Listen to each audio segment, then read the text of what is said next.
زدنا علما وارزقنا فهما اللهم آمين. Sama-sama kita mengambil segenap kepengurusan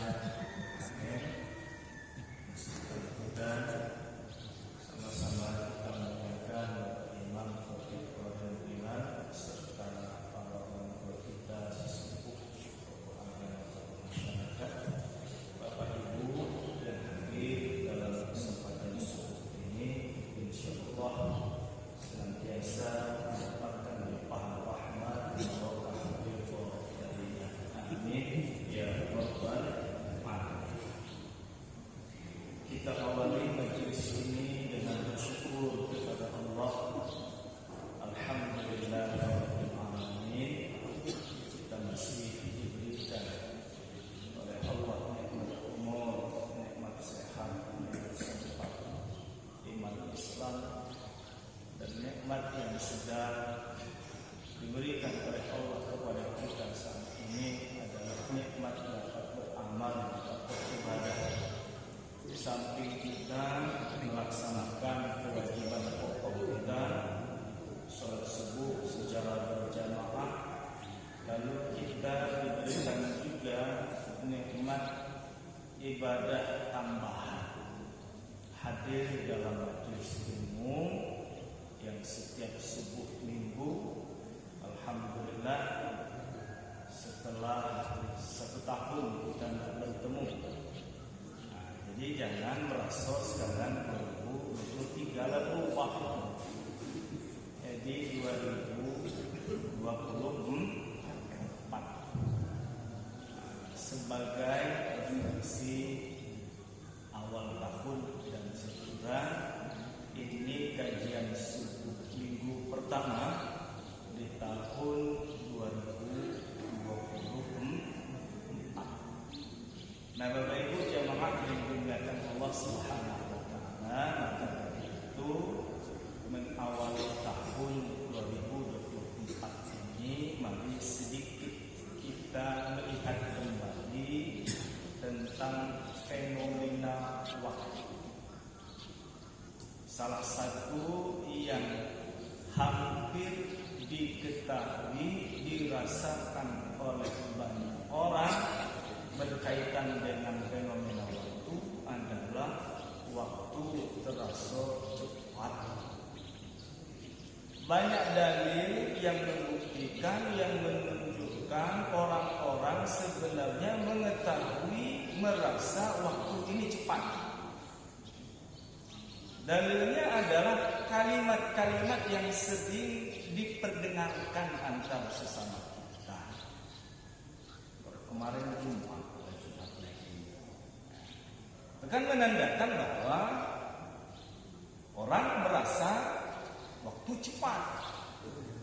Baru kemarin Idul Fitri, ini kan tidak masuk puasa. Sudah lama lagi kok ini puasa. Ini kan udah di penghujung Rabiul Akhir. Ya, udah Rabiul Akhir itu Rajab. Udah Rajab Sya'ban, udah Sya'ban Ramadan tidak lama itu. Tidak puasa. Dan bahkan ya baru kemarin awal tahun 2024 inilah seminggu lewat. Nah, ini sebenarnya secara tidak langsung manusia itu tahu, merasa waktu ini cepat. Hanya saja sedikit orang yang menyadari, tahu, menyadari, berbeda. Dan ini memang kenyataan. Waktu di dunia ini sangat-sangat cepat. Timbul pertanyaan, kenapa waktu di dunia ini cepat? Ya, kenapa waktu di dunia ini cepat?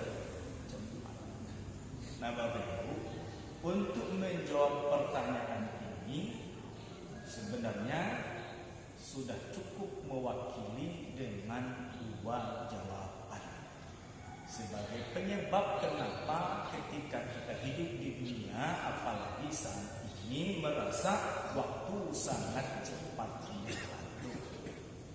Jawaban pertama, karena waktu dipengaruhi oleh tempat.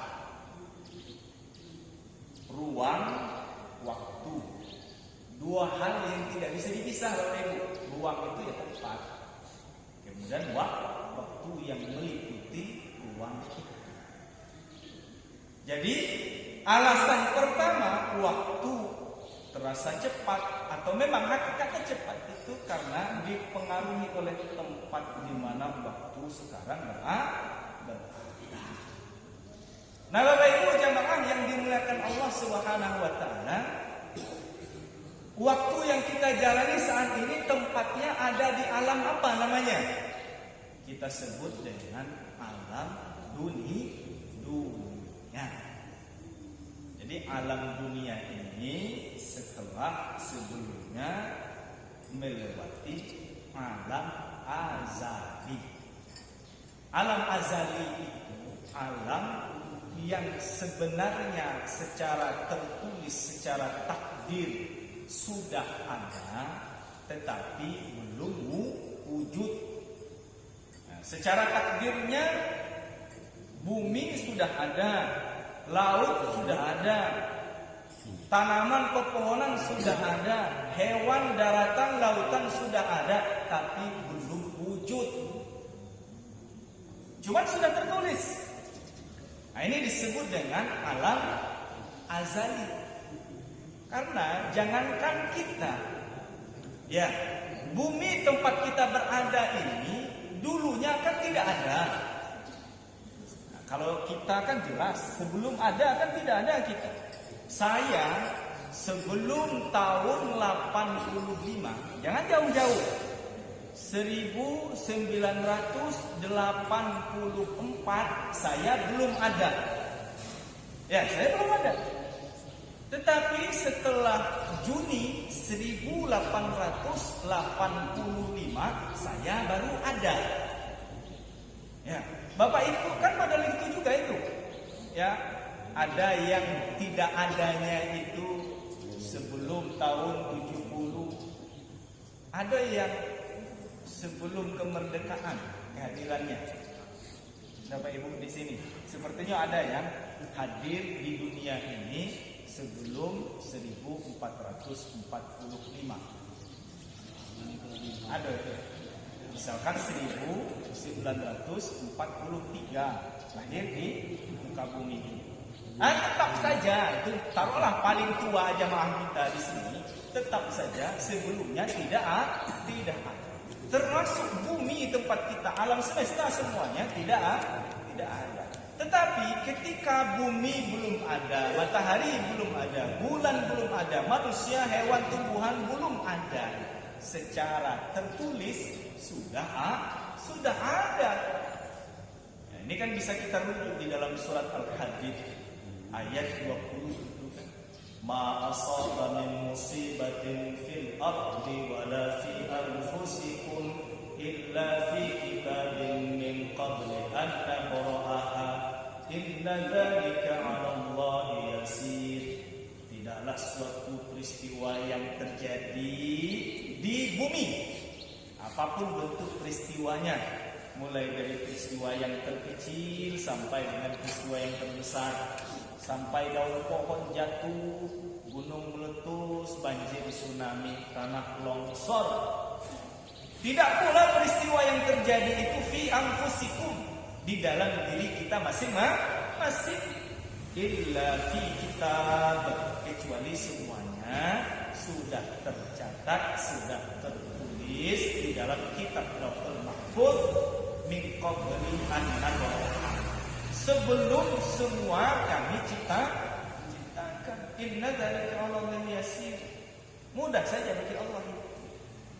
Kemudian di dalam hadis Bukhari, pencacatan semua takdir sampai dengan langit bumi diciptakan jaraknya berapa lama? Itu disebutkan 50.000 tahun. Kata Allah maqadiral khalaiq qabla an yakhluqa as-samawati wal ard bi 50,000 sanah.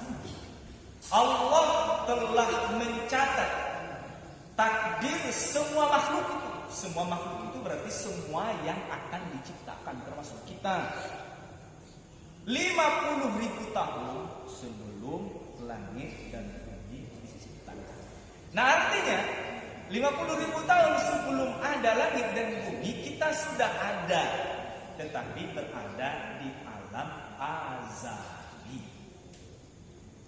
Setelah dicatat, kemudian melewati waktu yang disebutkan 50.000 tahun disebutkan di dalam hadis Bukhari tadi, lalu ada alam semesta ini, alam azali, lewat masuk ke alam syahadah atau alam dunia yang kita menyebutnya.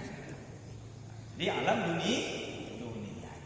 Nah, Bapak Ibu jamaah yang dimuliakan Allah Subhanahu wa taala, waktu yang kita jalani saat ini berada di ruang atau tempat yang bernama dunia. Apa arti dunia? Apa hubungannya dunia mempengaruhi waktu yang kita jalani? Ya. Nah, Bapak Ibu jemaah yang dimuliakan Allah Subhanahu wa taala, dunia memang sudah bahasa kita, tetapi bukan asli. Ya, kalau dalam bahasa Indonesia itu ada istilah kata serapan. Jadi kata-kata yang sudah menjadi bahasa kita cuman bukan asli, bersumber dari bahasa asing. Nah, kata dunia ini sumber aslinya dari Arab. Nah, kalau kita merujuk ke sumber aslinya dalam bahasa Arab, dunia itu asal katanya terbentuk dari 3 huruf. Dal, nun, ya, dananya. Cuman kalau kita nyari di kamus kata dananya nggak ketemu. Yang ketemunya hanya dana, ya dana, ya dana, dana itu ya dana, ya dana. Lagu kasidah itu sebenarnya dunia itu. Ya dana memang dunia. Nah, karena orang Arab itu kalau ada huruf akhir dari sebuah kata iya berat lidah mereka. Makanya diganti dengan alif, jadi dana itu ketemunya di kamus. Kemudian masdarnya nanti dunia. Nah, apa arti kata dananya atau dunia masdarnya dalam bahasa Arab? 2 arti kalau kita buka kamus. Yang pertama kita akan menemukan kata dana itu bermakna aduna. Apa arti aduna dalam bahasa kita?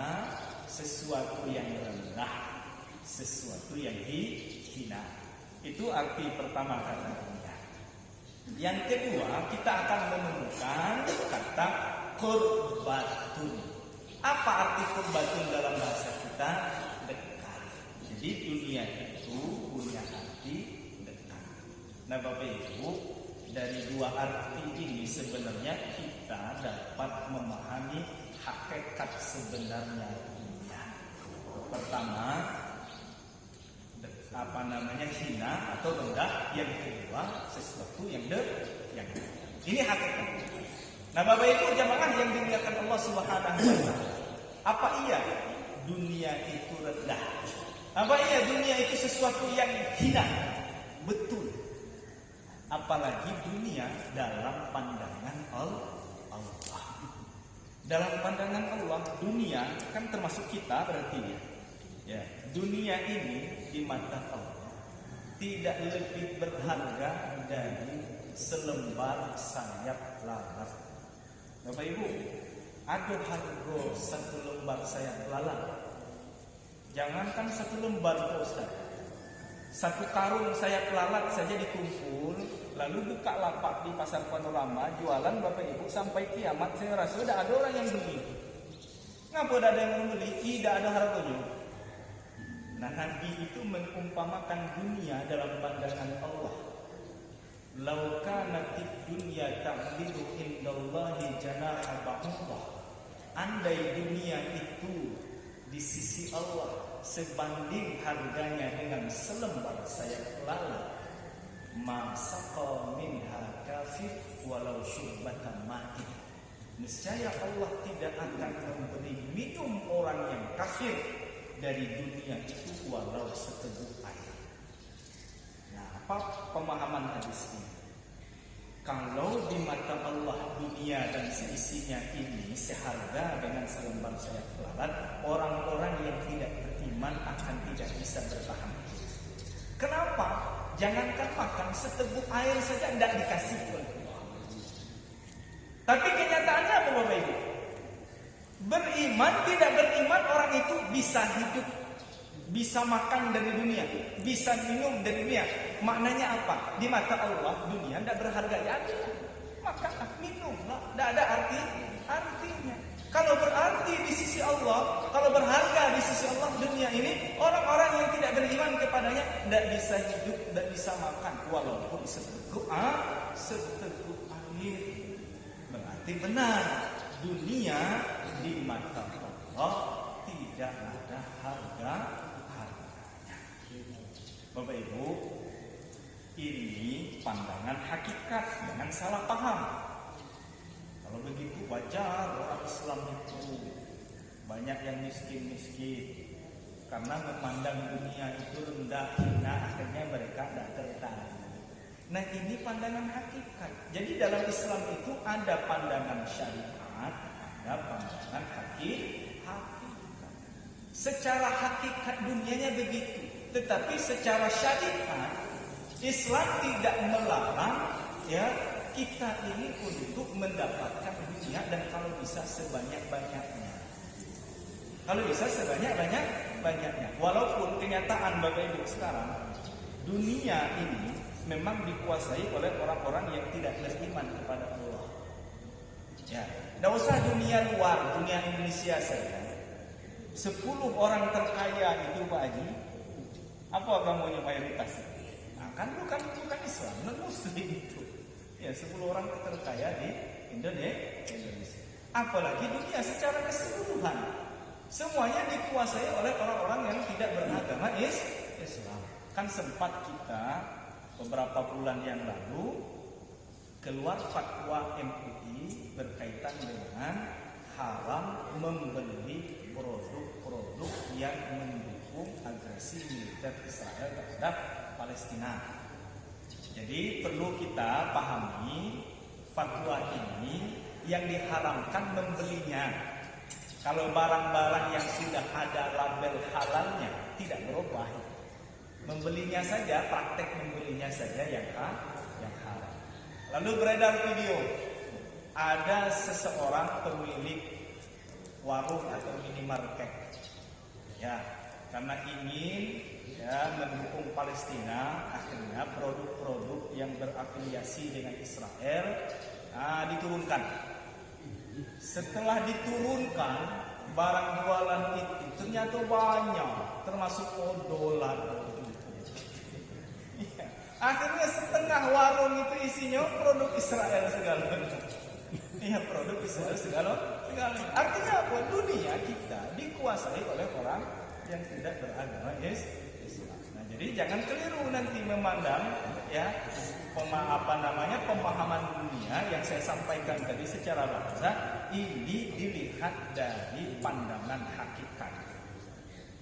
Pandangan syariat ya tetap dunia harus dikuasai. Karena Bapak Ibu, andai dunia itu dipegang oleh orang yang soleh berbeda. Nah, kita sesama agama Islam lah yang menguasai dunia itu. Beda ketika dunia dikuasai oleh orang Islam yang soleh dengan dunia saat dikuasai oleh orang Islam yang tidak soleh. Berbeda. Ya, berbeda. Kalau dunia dikuasai oleh orang Islam yang soleh, dunia bagi dia tidak hanya berarti untuk dirinya, tetapi dunia berharga berarti untuk orang lain. Ya, itu kalau dunia dikuasai oleh orang-orang yang soleh. Ya, mohon izin Pak Haji. Andai kita di Lembah ini 20 orang seperti Pak Haji ini, yang besar-besar masjid kita.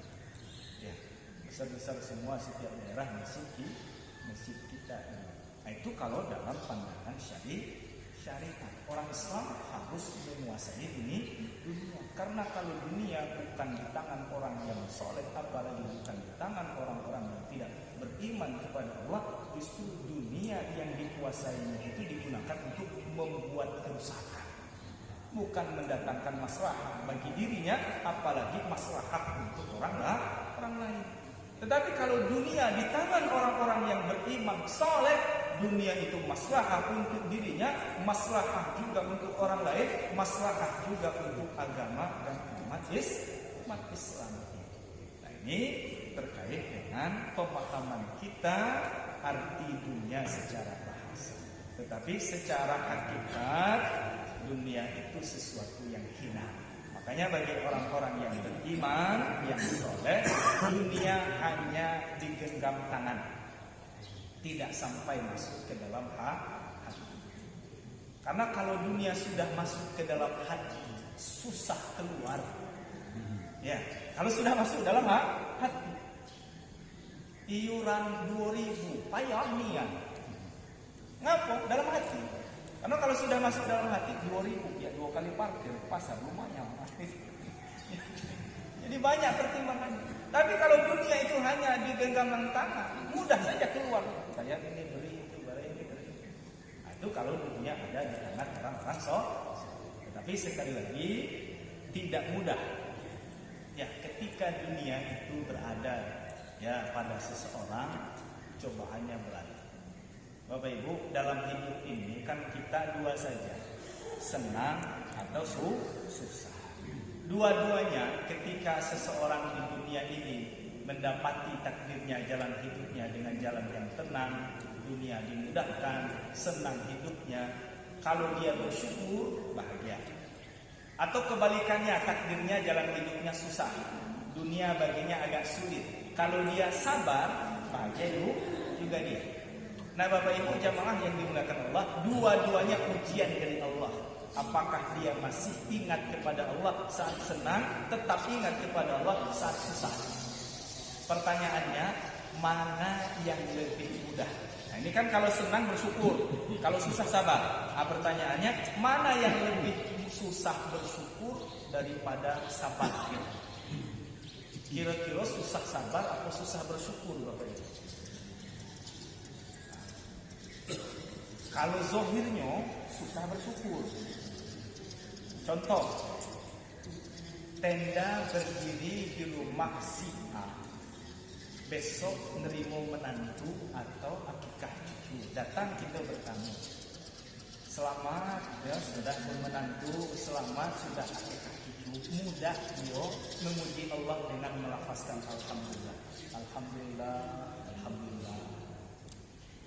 Sebuah rumah lagi, tenda berdiri.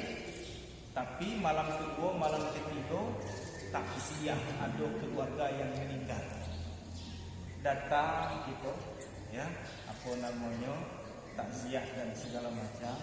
Kemudian kita sampaikan sabar. Semakin kita ucapkan sabar, semakin kereh tangisannya. Nah, secara zahir kan berarti berat ingat Allah itu saat susah daripada ingat Allah saat senang.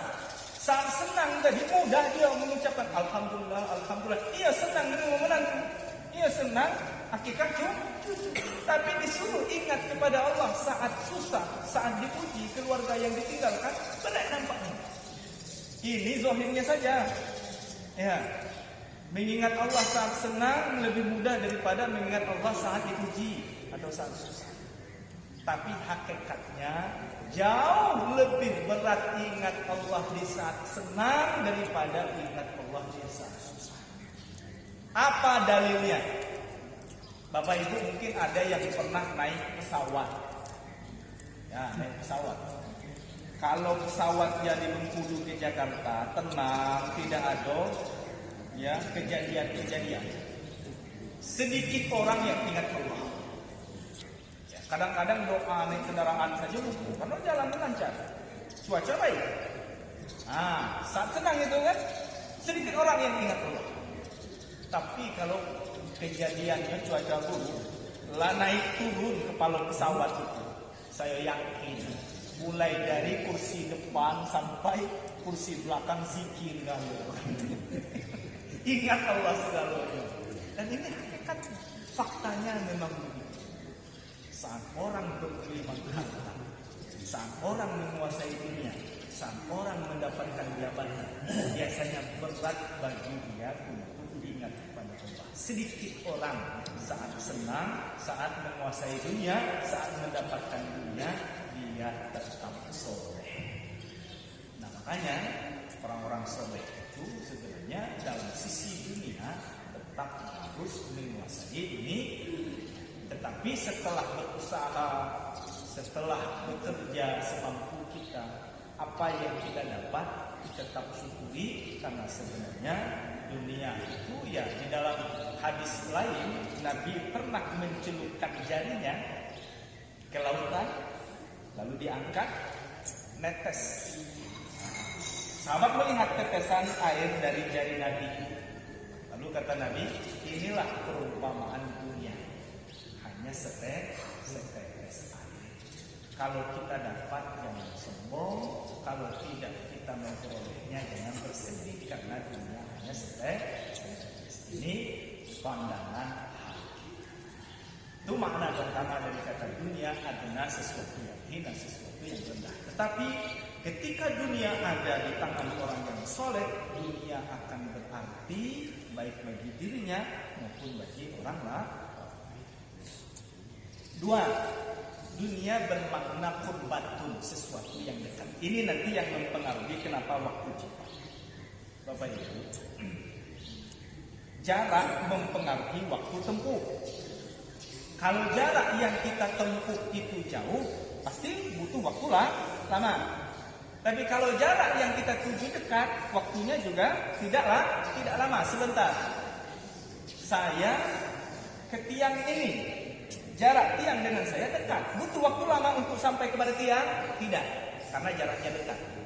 Tapi kalau saya ke Uluk Kupai, Napal Putih, itu kampung saya, jalan kaki dari sini ke Uluk Kupai, jauh.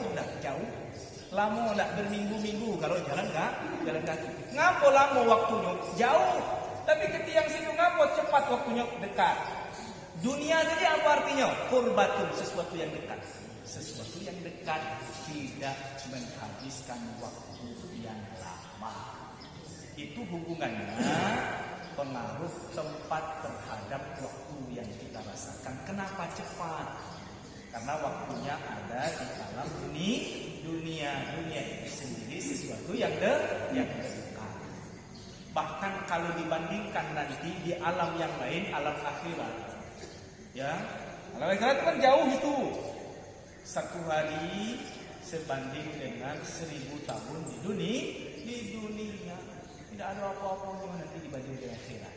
Ini hakikat sebenarnya. Waktu kita singkat di dunia ini. Itu sebabnya terasa cepat. Dan bahkan sebenarnya hakikat ini sudah dibocorkan oleh Allah rahasianya di dalam Al-Quran. Kapan kita tahu?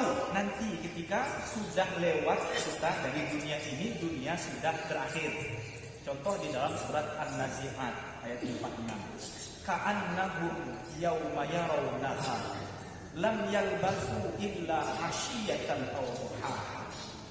Pada saat hari kiamat kelak, mereka merasa seakan-akan tidaklah hidup di dunia kecuali sesaat di waktu petang atau sesaat di waktu pagi. Itu hakikat. Setelah melewati dunia ini. Dan bahkan di dalam surat Ghafir atau Al-Mu'minun, sama itu, satu surat dua nama, Ghafir Al-Mu'minun. Nanti kita ditanya oleh Allah tentang lama kita tinggal di dunia. Surat Al-Mu'minun ayat 112, 113, 114. Berkumpul semua manusia dari Adam sampai manusia terakhir di hadapan Allah setelah kiamat nanti. Lalu Allah bertanya kepada kita, "Kam labistum fil ardi madad sinin?" Berapa lama kalian dulu hidup di dunia menurut hitungan tahun? Di situ nampak hakikatnya. Tahu kita hakikat lama hidup di dunia. Kita jawab, labisna, qalu labisna yauman aw ba'da yaum. Semua mereka menjawab, dulu kami hidup di dunia sehari. Tidak sampai, aw ba'da yaum, atau setengah hari. Baru sadar kita, ternyata di dunia ini hanya setengah hari. Menurut hitungan kita. Betulkah setengah hari kita hidup? Setengah hari itu kan berarti 12 jam. Hakikatnya 12 jam kita hidup di dunia ini. Ternyata jawaban kita salah. Karena Allah minta kita nanya sama orang yang bisa menghitung. Fas'alil adin, tanya orang yang bisa menghitung. Artinya jawaban kita salah. Hidup di dunia ini 12 jam. Tetapi kurang dari 12 jam. Nah, itu ditegaskan oleh Allah. Qala in labistum illa qalila. Allah berfirman, tidaklah hakikatnya kalian hidup di dunia kecuali qalil, sedikit dari 12 jam. Lau kuntum ta'lamun, andai dulu kamu mengetahui menyadari, kalian akan bersiap sedikit. Nah, artinya kita tidak sampai 12 jam hidup di dunia. Kalau tidak sampai 12 jam, hakikatnya berapa jam kita? Bisa sebenarnya mereka-reka saja. Ini kita mereka-reka hitungan saja sebenarnya. Dapatnya. Jadi tadi kan dimensi perbedaan waktu dunia akhirat, 1000 tahun dunia baru sehari di akhirat. Sehari itu kan kalau kita nyari jam, kan kita ingin nyari jam. Nah, dibulatkan saja, dijadikan jam 24. Nanti dibagikan saja 1000 tahun dibagi 24. Dapatnya 41. Maknanya apa? 41 tahun di dunia baru sebanding 1 jam di akhirat. Artinya orang yang hidupnya gak sampai 40 umurnya, tidak sampai sejam. Ya. Saya hidup di dunia belum sampai 1 jam. Belum sampai 1 jam, belum sampai 40 umur saya. Belum sampai 1 jam. Nah, umat Nabi Muhammad ditakdirkan 60 tahunan. Berarti kalau 60 tahun, ya 1 jam 40 tahun ditambah ya 20 tahun setengah jam, berarti hakikatnya hidup kita ini rata-rata setengah 1 jam setengah sampai 2 jam. Kalau yang 2 jam itu harus 80 umurnya. 80 tahun baru genap 2 jam. Kalau tidak sampai seumuran Nabi, cuma sejam setengah hidupnya itu sebenarnya. Sejam setengah. Kira-kira kalau kita mau mereka-reka menghitung hakikat lama hidup kita di dunia. Jadi wajar waktu kita rasakan cepat. Ya memang dunia itu cepat. Ya, memang dunia ada. Ini jawaban pertama atas pertanyaan kenapa waktu terasa cepat berlalu. Dipengaruhi oleh tempat yang bernama dunia. Dunia sesuatu yang dekat tidak cukup lama untuk sampai kepada tempat tersebut. Yang kedua, karena manusia dihadirkan oleh Allah saat usia bumi atau dunia sudah tua. Ya.